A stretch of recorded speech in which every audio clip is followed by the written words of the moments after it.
Que la paix, la lumière et la présence d'Allah soient avec vous, chers frères et sœurs en islam, que votre cœur soit apaisé et que votre âme trouve ici un refuge. Il existe des silences qui parlent plus fort que les mots, des solitudes qui ne viennent pas de l'absence des gens, mais d'un appel intérieur plus profond. Parfois, Allah retire certaines présences de notre vie, non pas pour nous punir, mais pour nous rapprocher de lui. As-tu déjà ressenti cette impression étrange d'être entouré mais incomprise? As-tu déjà porté ton sourire comme un voile alors que ton cœur cherchait une main sincère? Et si cette solitude que tu vis aujourd'hui n'était pas une faiblesse mais un signe? Dans cette vidéo, nous allons comprendre pourquoi une femme sans amis n'est pas abandonnée, mais souvent choisie pour un chemin plus élevé. À travers le regard de l'islam et les enseignements évoqués par Dr Zakir Naik, tu découvriras que ta solitude peut devenir ta plus grande force spirituelle. Allah dit dans le Coran, « Allah est le protecteur de ceux qui ont la foi. Il les fait sortir des ténèbres vers la lumière. » Sourate Al-Baqarah, 257. Avant de continuer, abonne-toi à l'Islam Connect, like cette vidéo, partage-la et écris en commentaire ce que ton cœur ressent. Souviens-toi, cette vidéo n'est pas un hasard. Elle est une lumière envoyée par Allah pour toi. Une mission divine pour ton âme. 1. La solitude d'une femme croyante. Un choix divin, pas un rejet. Lorsqu'une femme décide sincèrement de marcher vers Allah, quelque chose change profondément en elle. Sa vision du monde se transforme, ses priorités se réorganisent, et son cœur ne se nourrit plus des mêmes choses qu'avant.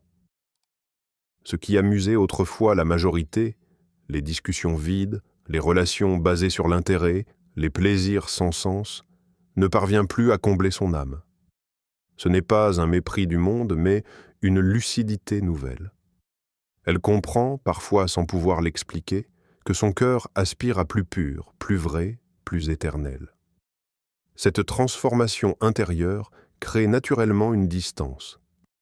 Les liens superficiels commencent à s'effacer, non pas par arrogance ou dureté, mais parce que son âme refuse désormais ce qui l'éloigne d'Allah. Elle ne rit plus des mêmes choses, ne trouve plus de réconfort dans les mêmes cercles et ressent souvent un décalage profond avec son entourage. C'est là que naît la solitude. Une solitude incomprise, souvent mal jugée, mais profondément spirituelle. L'islam nous enseigne que la guidance a toujours un prix. Se rapprocher d'Allah signifie parfois s'éloigner de ce qui est populaire, confortable ou socialement valorisé. Le prophète a dit « L'islam a commencé comme quelque chose d'étrange et redeviendra étrange, alors heureuse nouvelle pour les étrangers. » Cette étrangeté n'est pas un défaut, c'est un honneur. Être étrangère dans ce monde peut être le signe que ton cœur appartient déjà à l'au-delà. Beaucoup de femmes croyantes vivent cette solitude comme un rejet personnel. Elles se demandent « Pourquoi suis-je toujours à l'écart? Pourquoi les gens s'éloignent-ils de moi ?» Mais en réalité, ce n'est pas toi que l'on rejette. C'est le chemin que tu as choisi qui dérange. Un cœur attaché à Allah dérange ceux qui vivent uniquement pour ce monde. Ta présence devient un miroir silencieux qui rappelle ce qu'ils préfèrent oublier. Cette solitude est aussi une protection divine. Allah éloigne parfois certaines personnes pour préserver la foi fragile mais précieuse d'une femme croyante. Certaines amitiés, sous des apparences chaleureuses, peuvent affaiblir l'âme, banaliser le péché ou étouffer la conscience spirituelle. Allah, dans sa sagesse infinie, voit ce que tu ne vois pas. Il sait quelles relations auraient pu te détourner, te blesser ou t'alourdir le cœur. Alors, il t'isole, non pour te punir, mais pour te protéger. Dans cette solitude, la femme croyante apprend à se tenir seule devant Allah. Elle apprend à pleurer sans témoin, à prier sans être vue, à espérer sans dépendre des gens. Son lien avec Allah devient plus intime, plus sincère, plus profond. Elle comprend que la véritable compagnie n'est pas toujours humaine et que la présence d'Allah suffit à combler un cœur vide de tout le reste. Ce chemin est rare et c'est pour cela qu'il est difficile. Peu comprennent cette solitude choisie par Allah. Beaucoup la confondent avec la faiblesse, alors qu'elle est une forme de force spirituelle. Car rester droite quand on est seul demande plus de foi que de se fondre dans la foule. Si tu es une femme croyante et que tu te sens seule aujourd'hui, sache ceci. Tu n'es pas rejetée, tu es choisie pour marcher sur un chemin étroit, lumineux, mais exigeant. Un chemin où Allah façonne les âmes qu'il aime, loin du bruit, dans le silence, pour les élever vers lui. 2. Quand Allah éloigne les gens pour protéger ton cœur. Beaucoup de femmes portent une douleur silencieuse dans leur cœur, une douleur née non pas de la solitude elle-même, mais de l'excès de dons. Elles ont trop aimé, trop écouté, trop pardonné, trop donné à des personnes qui ne savaient ni apprécier ni préserver cette générosité. Elles ont ouvert leur cœur sans mesurer que tout le monde n'est pas capable de respecter ce qui est pur. Et lorsque ces relations se brisent, la blessure est profonde. Car ce n'est pas seulement une amitié qui disparaît, c'est une partie de soi qui semble s'effondrer. Mais l'islam nous enseigne une vérité essentielle. Allah ne retire jamais quelque chose sans sagesse. Ce que tu appelles aujourd'hui une perte est souvent, en réalité, une immense protection. Allah, dans sa miséricorde infinie, éloigne parfois certaines personnes pour préserver un cœur encore capable de croire, d'aimer sincèrement et de rester pur. Il voit ce que toi tu ignores. Il connaît les intentions cachées, les paroles prononcées en ton absence, les jalousies silencieuses et les mauvaises influences qui auraient fini par t'atteindre. Dr Zakir Naik rappelle souvent que tout ce qu'Allah décrète pour le croyant est un bien, même lorsque cela semble douloureux au premier regard. Une relation qui se termine peut être une porte qu'Allah ferme pour t'empêcher d'entrer dans un chemin qui t'aurait éloigné de lui. Combien de femmes ont perdu leur paix intérieure à cause d'amitiés toxiques? Combien ont affaibli leur foi pour plaire, pour appartenir, pour ne pas être seules? Allah ne veut pas que ton cœur se perde pour une compagnie éphémère. Chaque personne qu'Allah éloigne est parfois une tentation retirée, une épreuve allégée, un danger évité. Certaines relations nourrissent la jalousie, encouragent la comparaison, banalisent le péché ou étouffent la conscience spirituelle. Petit à petit, sans même s'en rendre compte, le cœur s'alourdit, la prière devient difficile et la proximité avec Allah s'affaiblit. Alors, par amour, Allah tranche. Il coupe ce lien avant qu'il ne détruise ton équilibre intérieur. Allah entend ce que tu n'as jamais entendu. Il voit ce que tu n'as jamais vu. Il connaît les discussions qui t'auraient brisé, les intentions qui t'auraient trahi, les influences qui auraient semé le doute dans ta foi. Toi, tu voyais des sourires. Lui voyait les cœurs. Toi, tu voyais de la compagnie. Lui voyait un danger pour ton âme. Alors il t'isole. Non pour te faire souffrir, mais pour te sauver. Cette isolation est souvent douloureuse, car le cœur humain aime s'attacher. Mais avec le temps, la femme croyante commence à comprendre. Elle réalise que depuis que ces personnes sont parties, son cœur est plus calme. Sa relation avec Allah est plus stable. Son esprit est plus clair. Elle retrouve une paix qu'elle avait perdue sans même s'en rendre compte. Allah dit dans le Coran, « Il se peut que vous détestiez une chose alors qu'elle est un bien pour vous. » Sourate Al-Baqarah 216. Ce verset devient une réalité vécue. Ce que tu pleurais hier devient la raison de ta guérison aujourd'hui. Ce que tu suppliais Allah de préserver, il l'a retiré pour te protéger. Si Allah a éloigné des gens de ta vie, ne cours pas après eux. Ne supplie pas ce qui a été retiré. Fais confiance à celui qui connaît ton cœur mieux que toi-même, car lorsqu'Allah protège ton cœur, il prépare aussi un avenir plus pur, plus sain et plus proche de lui. 3. Une femme sans amis développe une force intérieure rare. La solitude n'est pas seulement une absence de voix autour de soi, elle est une école silencieuse qui façonne les cœurs sincères. Lorsqu'une femme se retrouve sans amis, elle n'a plus d'appui humain constant sur lequel s'appuyer. Elle n'a plus ses épaules disponibles à toute heure, ses messages rassurants, ses présences qui distraient la douleur. Et c'est précisément dans ce vide apparent que naît une force intérieure rare. Une force que l'on ne peut acquérir au milieu du bruit, mais seulement dans le silence.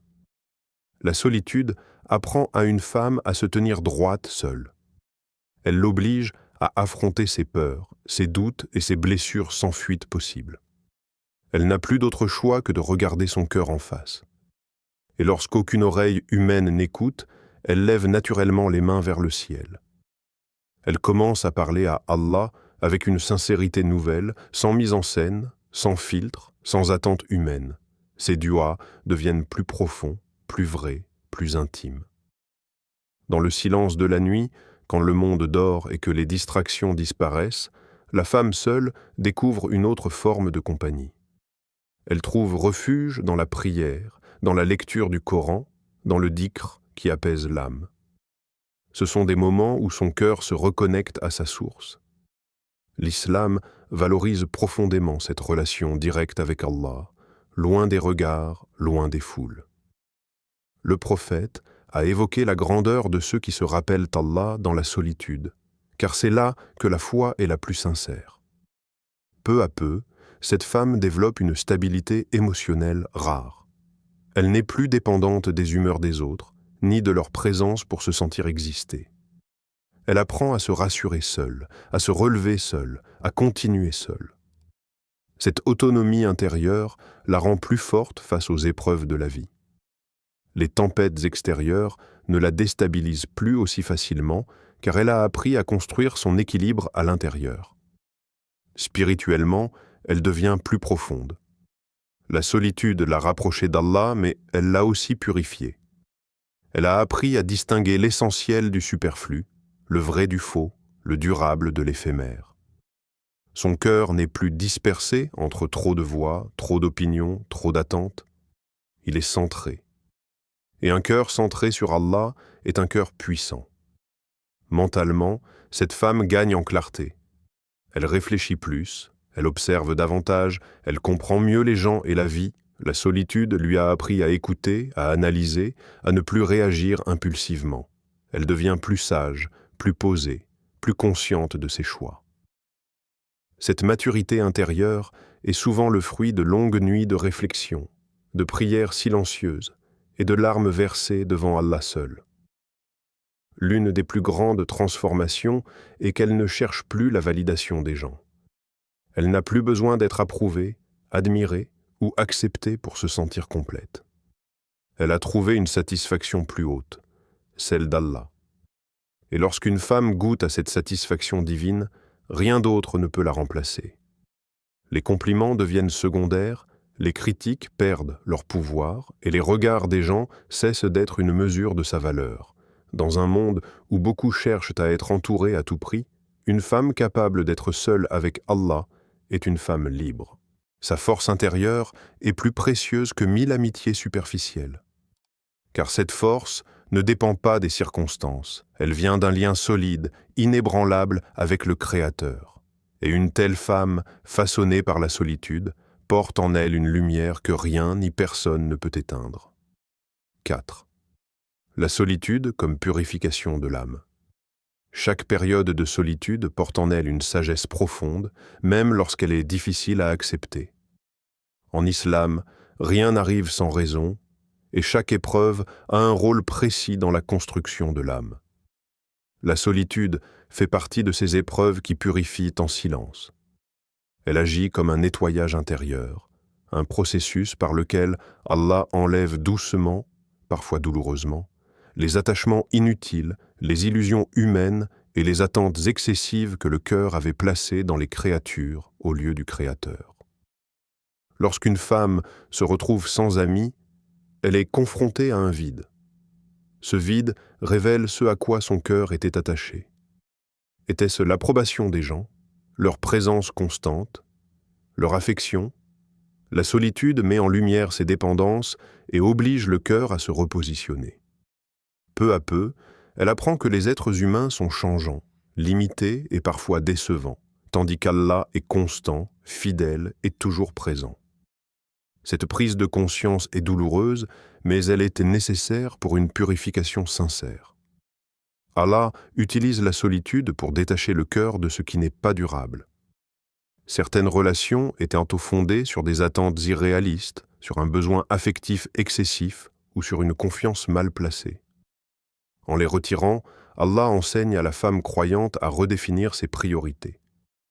Elle comprend que le cœur ne peut pas être rempli par les gens, mais uniquement par celui qui l'a créé. Cette compréhension transforme profondément son rapport à la vie. Une femme, sans amis, apprend alors à placer sa confiance uniquement en Allah. Elle cesse d'attendre des autres ce qu'ils ne peuvent pas donner, elle se tourne vers la prière, vers le Coran, vers l'invocation sincère. Elle découvre ce que signifie réellement s'en remettre à Allah dans chaque situation, sans plan de secours humain. C'est à ce moment que le verset prend tout son sens dans son vécu quotidien. Quiconque place sa confiance en Allah, il lui suffit. Sourate At-Talaq 65.3. Ce verset n'est plus une simple parole récitée, mais une réalité ressentie. Elle voit comment Allah apaise son cœur quand personne n'est là, comment il lui ouvre des portes inattendues, comment il lui donne une force qu'elle ne pensait pas posséder. La solitude devient alors un espace sacré où la relation avec Allah se renforce et s'approfondit. Cette phase peut faire mal, car purifier signifie aussi enlever ce qui faisait partie de soi. Certaines habitudes, certaines illusions, certaines attentes doivent mourir pour que l'âme vive pleinement. Comme l'or purifié par le feu, le cœur traverse une chaleur intense. Le feu brûle les impuretés, mais il révèle aussi la valeur réelle de ce qui demeure. De la même manière, la solitude brûle les attachements inutiles, mais elle révèle une foi plus sincère, plus stable et plus lumineuse. Spirituellement, cette purification rend la femme plus humble. Elle comprend sa dépendance totale envers Allah et cesse de se croire forte par elle-même. Elle devient plus reconnaissante, plus patiente et plus consciente de la présence divine dans chaque détail de sa vie. Son cœur devient plus léger, car il n'est plus encombré par des attentes irréalistes envers les gens. À la fin de cette épreuve, la femme croyante n'est plus la même. Elle est plus forte intérieurement, mais aussi plus douce, plus consciente, mais aussi plus confiante.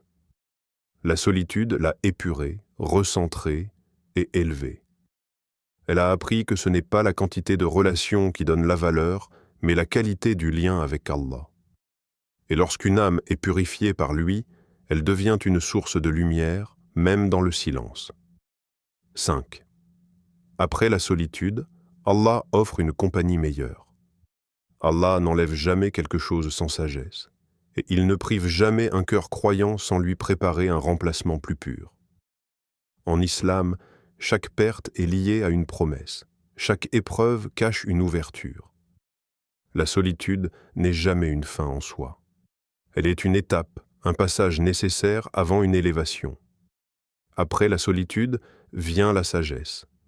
Après l'isolement vient la clarté. Et après l'épreuve, Allah offre toujours une compensation meilleure à ceux qui ont patienté avec foi. Une femme qui a appris à vivre seule avec Allah ne revient jamais au même point qu'avant. Elle n'entre plus dans les relations par besoin, par peur du vide ou par dépendance émotionnelle.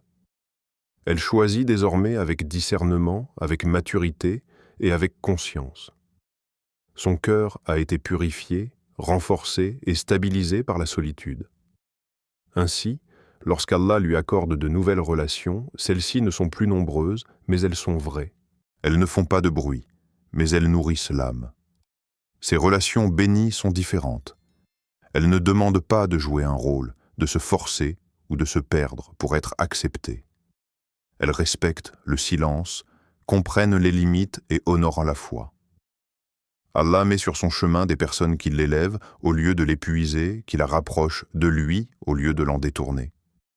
Ce sont parfois peu de personnes, parfois même une seule.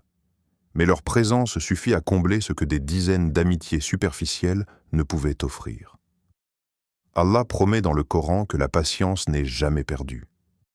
Chaque larme versée dans la solitude, chaque nuit passée à invoquer Allah seul, chaque combat intérieur mené en silence est comptabilisé. Rien n'est oublié. Allah dit, certes, Allah est avec les patients. Sourate Al-Baqarah 253. Cette compagnie divine pendant la solitude est la preuve qu'Allah prépare quelque chose de meilleur, car celui qui accompagne dans l'épreuve est aussi celui qui honore après l'épreuve. La femme qui a patienté ne s'attache plus à la quantité, mais à la qualité. Elle comprend que la vraie richesse n'est pas d'être entourée, mais d'être entourée par ce qui est juste. Elle n'a plus peur d'être seule, car elle a appris que sa valeur ne dépend pas du nombre de personnes autour d'elle. Cette absence de peur la rend libre. Et cette liberté attire naturellement des relations saines et équilibrées. Souvent, Allah accorde cette nouvelle compagnie au moment où la femme n'en a plus besoin pour exister. C'est là toute la sagesse divine. Quand le cœur est complet avec Allah, les relations deviennent un cadeau, non une nécessité. Elles sont accueillies avec gratitude, non avec attachement excessif. Elles trouvent leur juste place dans une vie centrée sur Allah. Ce que tu vis aujourd'hui prépare ce que tu mérites demain. La solitude t'a appris la patience, la sincérité et la profondeur. Elle a façonné ton caractère et affiné ton discernement. Grâce à elle, tu reconnaîtras facilement les relations bénies lorsqu'Allah les placera sur ton chemin.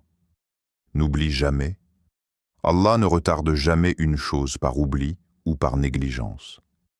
Il attend simplement le bon moment, celui où ton cœur est prêt. Et lorsque ce moment arrive, la compagnie qu'il t'accorde devient une miséricorde, une tranquillité et une source de paix durable. Si tu es encore dans la solitude aujourd'hui, garde confiance.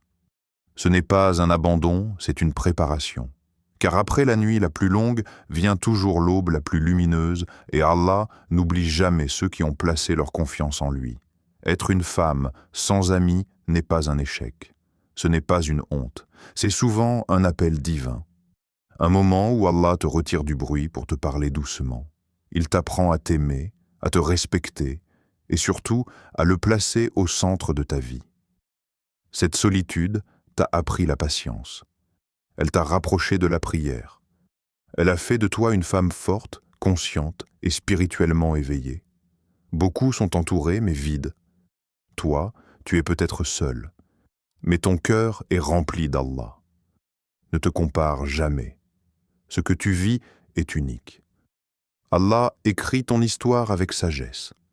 Et souviens-toi, les plus belles âmes passent souvent par la solitude avant d'atteindre leur lumière. Si cette vidéo a touché ton cœur, abonne-toi à l'Islam Connect, partage cette lumière autour de toi et sois une cause de bien. Merci d'avoir ouvert ton cœur à cette parole. Que la paix, la miséricorde et la bénédiction d'Allah t'accompagnent. Allah dit, certes, avec la difficulté vient la facilité. Sourate Ash-Shar 94, 6. Qu'Allah apaise ton cœur, éclaire ton chemin et te donne une compagnie qui t'élève vers lui. Amin.